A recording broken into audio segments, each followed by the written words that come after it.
Thank you, Mr. Speaker. My question is to the Minister for Land Information. How many farms or forests worth $1 million or more are currently the subject of Overseas Investment Office consent? The Honourable Maurice Williamson. Mr. Speaker, 22. The Honourable David Parker. Given the Prime Minister's stated concern about the sale of large tracts of dairyland to overseas buyers and the breadth of the Minister's existing discretion to decline, why did he not decline the largest ever $34 million sale of some of New Zealand's largest dairy farms to overseas interests just 2 weeks ago? The Honourable Maurice Williamson. Mr. Speaker, because as I have said many times in this House, I am bound to act within the law. The law as set out in the Overseas Investment Act of 2005 that was written by the Labor Party has criteria that must be adhered to. You would be able to be judicially challenged if you didn't adhere to that, sir, and the application that the member refers to met all of the requirements of the law.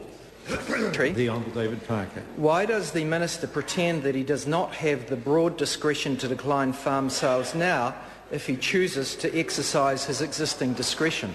The Honourable Maurice Williamson. Mr. Speaker, in fact, the current law did not have enough criteria in it for ministers to make some of that discretionary decision, and that is why, quite recently, the Minister of Finance announced 2 additional criteria, that is to do with the economic interest test and to do with the aggregation issue, because I think that was the other area people were concerned about.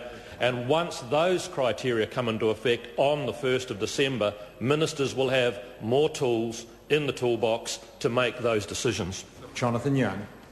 My question to the Minister, has the amount of land going into foreign ownership increased or decreased over recent years?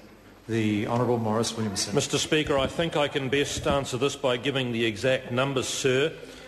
Between 2000 and 2008, while Labor were in power, 650,000 hectares of land was sold to foreigners.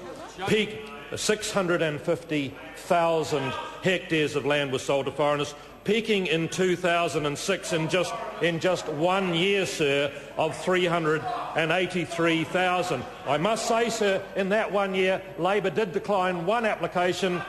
It did for 2.5 hectares. But since National came to power, the total amount of land sold to foreigners is less than 20% of that, sir, at just on 33,000 hectares. The Honourable David Parker.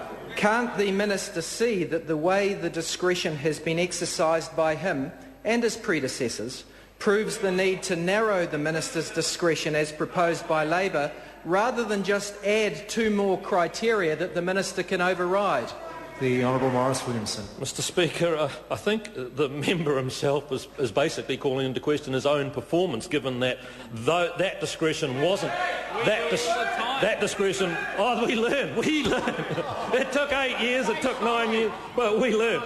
So I actually think the 2 new criteria that now come into effect on the 1st of December are absolutely vital to make sure this Overseas Investment Act works, and as Minister I will stay working within the law to make sure it works.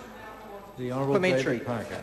Why has the Minister agreed to the massive $34 million sale of dairy farms to Americans, but is still delaying his decision on the Crayford farm applications by Chinese interests?